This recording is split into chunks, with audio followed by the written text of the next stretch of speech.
করছি তোমরা সবাই খুব ভালো আছো। আমি ননি গোপাল গো। আমি আমি ছোট্ট ননি গোপাল তোমাদের সবাইকে গোপাল সোনা এমপি ইউটিউব চ্যানেলে সবাইকে স্বাগত জানাই। তোমরা তাড়াতাড়ি চলে আসো কিন্তু, আর পুরো ভিডিওটা কিন্তু দেখবে। হ্যাঁ, ঠিক আছে। তোমাদেরকে না আজকে একটা নতুন জিনিস দেখাবো।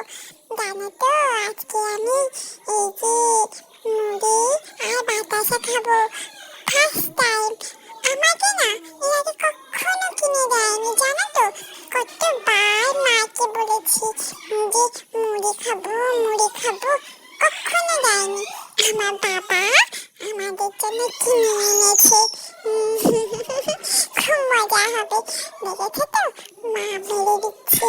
আমার দাদু আর ঠাম্মির বারণ আছে না গো, তাই এই যে আমাকে দিচ্ছে। আমি খেয়ে নিলে তা দিয়ে না গো বারণ করবে, তাই মা আমাকে আজকে বাতাসা আর মুড়ি দিচ্ছে। কি মজা কি মজা। দেখো মা না একটা বাতাসা দেবে বলেছিল যে মিষ্টি খাওয়া ভালো না।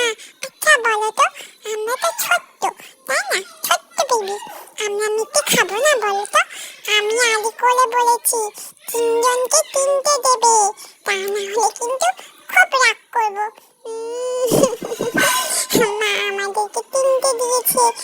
আমি ননি আর গোপাল দাদা তিনজনে মিলে খাবো, খুব মজা হবে। আর জানো তো বন্ধুরা, আমার মাকে না একজন ভক্ত জিজ্ঞাসা করেছিল যে আমাকে কেন তুলসী পাতাটা এভাবে দেয়।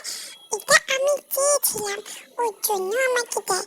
আমার দাদু ঠাকুমা মিলে না এটা দিয়ে আমার মুখ মুছিয়ে দেয় সুন্দর করে, ওর জন্য তো আলাদা করে দিয়ে রাখে।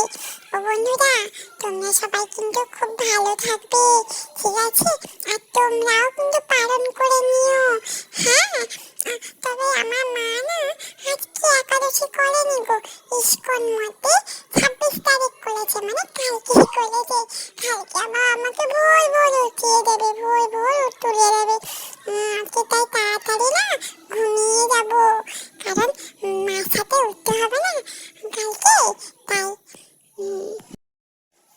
তো এবারে এখন চলো আমি এখন খেয়ে নিই, আমরা এখন খেয়ে নিই তিনজনে মিলে প্রথমবার মুড়ি আর বাতাসা। মন ভরে খাবো, মনটা একদম খুশি খুশি হয়ে যাবে। আচ্ছা, তোমরাও তোমাদের ননি গোপাল সোনাদের মুড়ি বাতাসা দাও, তাই না? আমাকে না কখনো দিত না, জানো তো। প্রথমবার খাচ্ছি তো আমার খুব মজা হচ্ছে। এখন থেকে কিন্তু আমাকে দেবে এগুলো, আমি খুব মজা করে খাবো। তাছাড়া এমনিতেও আমার মা আমাকে যেটা দেয় আমি সেটা খুব তৃপ্তি করে খাই, কারণ ওতে না মায়ের অনেক ভালোবাসা লুকিয়ে আছে। আর এদিকে দেখো, আমার বাবা রায়দিঘিতে আমার যাবতীয় যা জিনিসপত্র ছিল সব নিয়ে চলে এসেছে, যেন আমি আর কখনো রায়দিঘিতে যাব না। আচ্ছা বলো তো, এখানে যদি সব নিয়ে চলে আসে তাহলে আমি কি আর যেতে পারবো? তবে বাবা আমার জন্য রায়দিঘি থেকে এই যে আমার ময়ূরের যে খেলনাটা না নিয়ে এসছে, আমি খেলবো। তবে আমি লুকিয়ে রাখবো, তা না হলে আমার ঋতু দাদা আর আমাদের ঋতু বোনু না ওরা সব নিয়ে নেবে, আমার সব খেলনাগুলো নিয়ে নষ্ট করে দেয়। আমি একদম খেলতে পারি না। এবারে আসুক, আমি খুব করে বকে দেবো, জানো তো। তো বন্ধুরা, সবাই খুব ভালো থাকবে আর সুস্থ থাকবে। আর তত সময় আমি খাওয়া দাওয়া করে নিই। তো চলো। হ্যাঁ, মা এখানে